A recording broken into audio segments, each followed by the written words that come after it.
Advocate Jaishankar കൂടി telephone ലൈനിൽ ചേരുന്നുണ്ട്. അഡ്വക്കേറ്റ് ജയശങ്കർ, രണ്ട് യുവാക്കളെ അതിക്രൂരമായി മൃഗീയമായി തല്ലിച്ചതച്ച 5 പേർക്ക് ഇപ്പോൾ സർക്കാരിന്റെ പുരസ്കാരം ലഭിച്ചിരിക്കുകയാണ്. ഇനി വീട്ടിൽ കുറച്ചുനാൾ ഇരിക്കാം. എന്താണ് അങ്ങയുടെ മറുപടി? അല്ല, ഇവരെ സസ്പെൻഡ് ചെയ്താൽ മാത്രം പോരാ, സമയബന്ധിതമായിട്ട് ഇവർക്കെതിരായിട്ടുള്ള അച്ചടക്ക നടപടികൾ പൂർത്തീകരിച്ച് അവർക്ക് ഉചിതമായി ശിക്ഷ കൊടുക്കണം. ഈ സസ്പെൻഷൻ എന്ന് പറഞ്ഞ ഒരു ശിക്ഷയല്ല. മനുഷ്യന്റെ ജീവനും സ്വത്തിനും യാതൊരു രക്ഷയില്ലല്ലോ.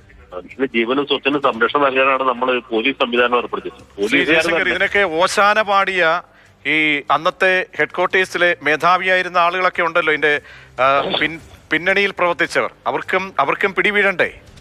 അല്ല, അവരുടെ കാര്യത്തിലേക്കും അന്വേഷണം പോകേണ്ടതാണ്. പക്ഷെ നമ്മൾ മനസ്സിലാക്കേണ്ടത്, ഈ മേലാവിലിരിക്കുന്ന ആളുകൾ പറഞ്ഞിട്ടല്ലല്ലോ ഇവർ തല്ലിയത് അവർ സ്വന്തം നിലയ്ക്ക്. അപ്പോൾ സ്വന്തം നിലയ്ക്ക് തന്നെ അവരതിന്റെ ശിക്ഷ അനുഭവിക്കണം. ഒരുപക്ഷെ ആ മുഖ്യൻ അവരെ സഹായിക്കും, അല്ലെങ്കിൽ ഇതുപോലെ പോലീസ് ഹെഡ്ക്വാർട്ടേഴ്സിലിരിക്കുന്ന ശുംഭന്മാരായ മേധാവികൾ അവരെ സഹായിക്കും എന്നുള്ള വിശ്വാസമായിരിക്കും ചെയ്തത്. സ്വാഭാവികമാണ്.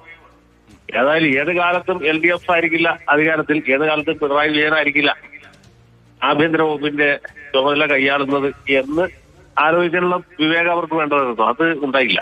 മാത്രമല്ല, അവര് ഒരിക്കലും ഒരു കോൺഗ്രസ് ഗവൺമെന്റിന് ഇങ്ങനത്തെ ഒരു പ്രതികരണം പ്രതീക്ഷിച്ച് കാണില്ല. പൊതുവെ കോൺഗ്രസ്സുകാർ അധികാരത്തിൽ വരുമ്പോൾ കൊണ്ട തല്ല് മറക്കുകയും അതിന്റെ വേദന ഇല്ലാതാവുകയാണ് ചെയ്തുകൊണ്ടിരിക്കുന്നത്. ഇത് അങ്ങനെയല്ല. തീർച്ചയായിട്ടും വളരെ മാതൃകാപരമായ നടപടിയാണ്. ഈ പോലീസ് ഉദ്യോഗസ്ഥന്മാരെ സസ്പെൻഡ് ചെയ്താൽ പോരാ, അവർക്ക് ന്യായമായ ശിക്ഷ കിട്ടുന്നുണ്ട് എന്നുകൂടി ഉറപ്പുവരുത്തണം. വളരെയധികം നന്ദി അഡ്വക്കേറ്റ് ജയശങ്കർ.